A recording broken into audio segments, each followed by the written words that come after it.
안녕하세요, 무호스 가이드 박세훈입니다. 여러분, 살아있다는 것과 죽어있다는 것의 가장 큰 차이는 무엇일까요? 심장이 뛰고 폐가 숨쉬고 바로 움직임입니다. 살아있다는 것은 끊임없이 움직이고 있다는 건데요. 지난 시간 관점을 통해서 교감신경을 끄고 좋은 연료를 통해서 에너지를 채우는 방법을 배웠습니다. 마지막 세 번째 기둥인 움직임 편에서는 이 에너지를 가지고 우리 삶을 스스로 운전할 수 있는 방법에 대해서 탐험해 보겠습니다.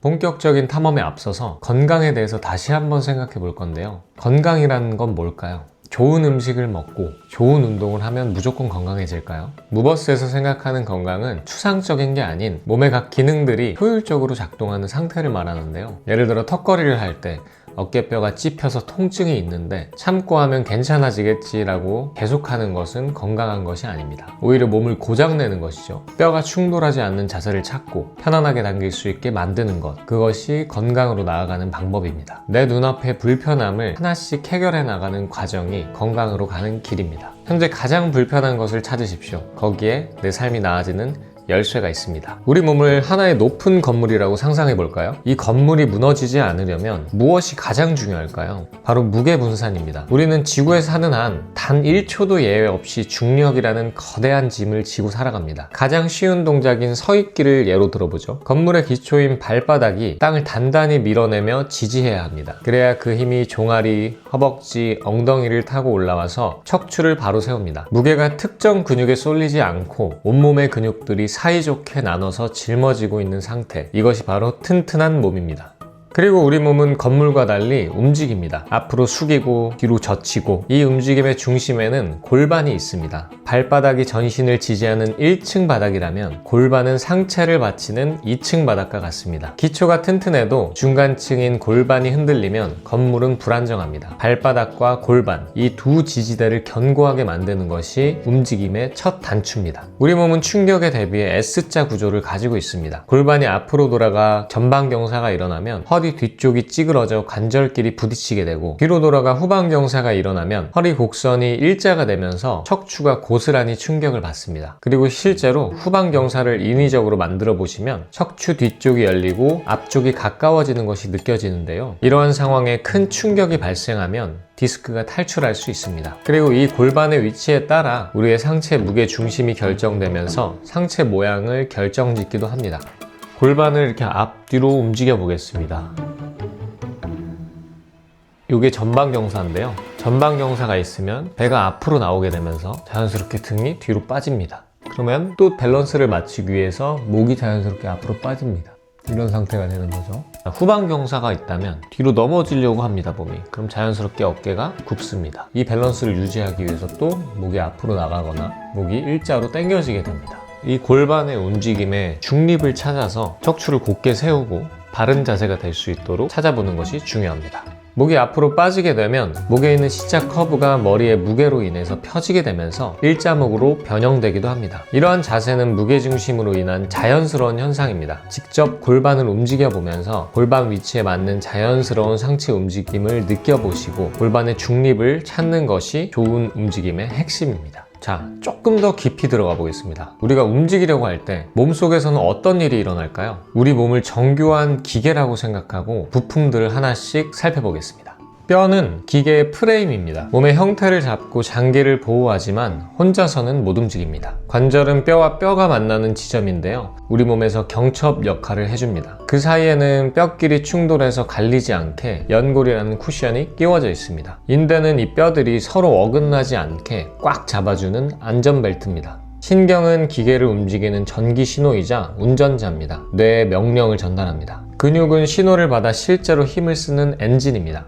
힘줄은 이 근육이라는 엔진의 힘을 프레임인 뼈에 전달하는 케이블입니다. 근막은 이 모든 부품을 하나로 감싸고 연결하는 전신 수트입니다. 근막 덕분에 우리는 로봇처럼 딱딱하지 않고 부드럽게 연결되어 움직일 수 있습니다. 이 부품들은 서로를 보호합니다. 외부 충격이 오면 1차로 근육이 힘을 써서 막아냅니다. 그런데 이 근육이 지치거나 약해서 혹은 더 큰 힘이 부하가 돼서 일을 못하게 되면 그 충격은 고스란히 인대로 넘어갑니다. 이 인대마저 늘어나거나 찢어지게 되면 결국 관절, 연골이나 뼈가 망가지게 됩니다. 그래서 우리는 뇌신경을 깨워서 근육이라는 엔진을 제대로 쓰게 만들어야 됩니다. 그래야 소중한 인대와 관절을 보호하고 오랫동안 고장나지 않은 튼튼한 몸을 만들 수 있습니다.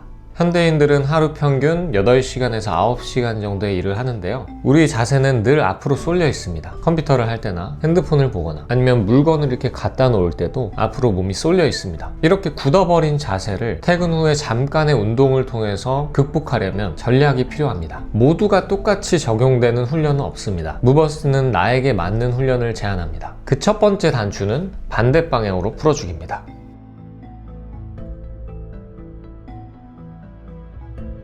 첫 번째로 굳은 곳을 풀어줄 건데요. 여러분이 하루 종일 책상 앞에 웅크리고 있었다면 몸의 앞면이 잔뜩 수축되어 굳어 있을 겁니다. 이 상태로 바로 등 운동을 하면 효과가 떨어집니다. 먼저 굳은 앞쪽의 근육을 손이나 마사지볼로 부드럽게 풀어주세요. 쇄골 아래 가슴 근육, 목, 빗근 이런 데를 마사지해서 움직일 수 있는 공간을 만들어주는 겁니다. 반대로 힘을 많이 써서 당기는 일을 했다면 뭉쳐있는 등이나 팔 뒤쪽 후면사슬을 먼저 풀어줘야겠죠. 자, 이제 굳은 곳이 풀렸다면 본격적으로 반대 방향으로 움직여줍니다. 웅크렸던 분들은 가슴을 활짝 펴는 동작, 무거운 걸 많이 들어 당겼던 분들은 미는 동작으로 균형을 맞춰줍니다. 꼭 이렇게 반대 동작뿐만 아니라 운동 자체를 내가 10번 밀었다면 10번 당겨주는 식으로 밸런스를 맞춰주는 것이 중요합니다. 한쪽에 힘이 커지다 보면 결국 불균형을 초래하게 됩니다. 자, 세 번째는 통증을 나침반 삼아 영토를 넓혀줄 건데요. 사람마다 움직일 수 있는 범위, 즉 가동 범위는 다 다릅니다. 팔을 들어보세요.